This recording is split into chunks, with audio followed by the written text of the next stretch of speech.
Rice is not only an important food staple for more than 3.5 billion people worldwide, but it's also a source of livelihood mostly in parts of Asia, such as Africa, Thailand, and the Philippines.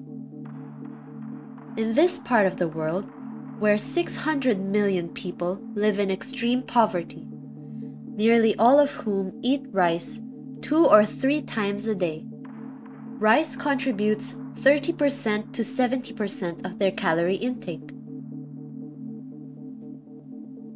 As population rises and the demand for rice is increasing, so should the supply to adequately feed the hungry.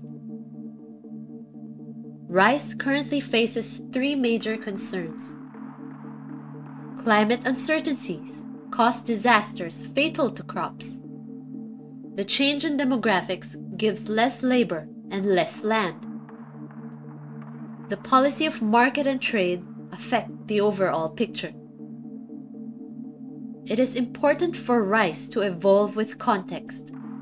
As Charles Darwin has stated, it is not the strongest species that survives, nor the most intelligent, but the most responsive to change.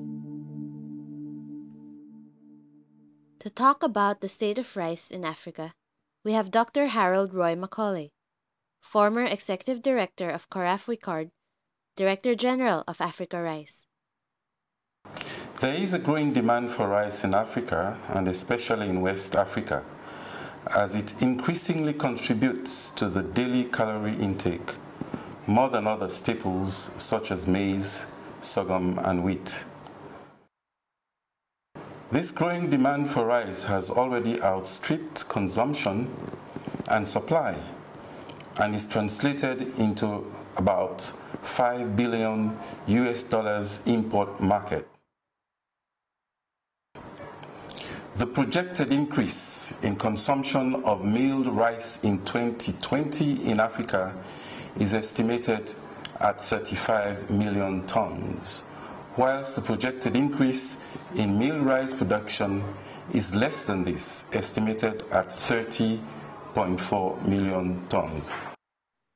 Africa has the potential to produce its own rice to feed the hungry. Yet, it has become one of the top importers of rice. Why is this? One reason is that the quality of harvest in Africa is not going well.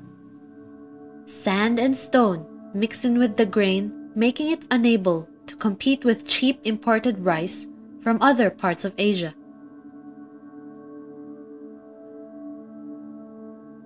For Africa to improve competitively, quality of harvest must improve by providing mechanisms to farmers to produce better quality rice.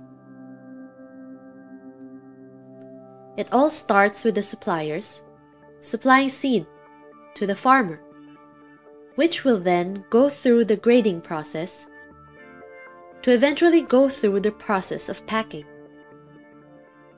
This is then kept in storage before transported to retailers, where consumers will be able to buy the product at a certain cost. Each part plays a major role in this chain, such that if one part experiences problems, the whole chain suffers. This determines the quality of rice that is produced, and the quality is directly related with the cost of rice. Genetic diversity. The International Rice Gene Bank, maintained by the International Rice Research Institute, holds more than 117,000 types of rice. This includes modern and traditional varieties and wild relatives of rice. By combining these varieties, scientists are able to produce rice which have higher yield potential. These rice varieties can help countries like the Philippines, who faces problems due to climate change, such as flooding, drought, and soil instability, all of which pose a problem to rice production. Let us take a closer look at the trend in Asia as a whole. Here are the major rice exporters from 2012. Thailand, Vietnam, India, Pakistan.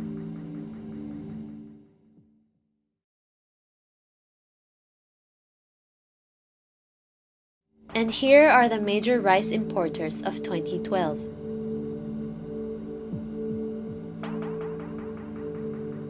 Nigeria, Iran, China, Philippines, and Indonesia.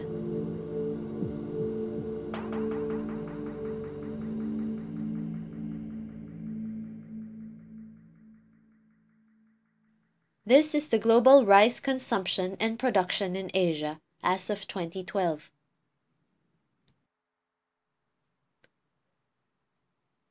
The bottom line message is that if diversification in Asia is slow and not widespread, then it is almost certain that this will be offset by the rising consumption in Africa and the rest of the world. The global population and total global consumption will continue to rise.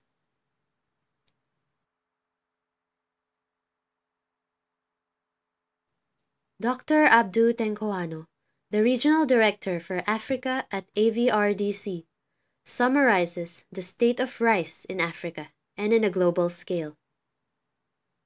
So production is not enough, and I'm afraid that because rice is strategic crop for Asia, it's part of the food every day. And what I see here is that because of the importance of rice in most countries in Asia, if production continues to decline, I would not be surprised that at some point in time there would be some kind of ban on export.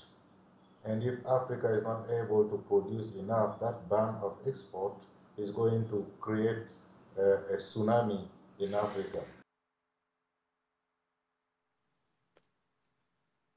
Given all these information, we are hopeful for change. There are opportunities for improving rice value chains in Africa.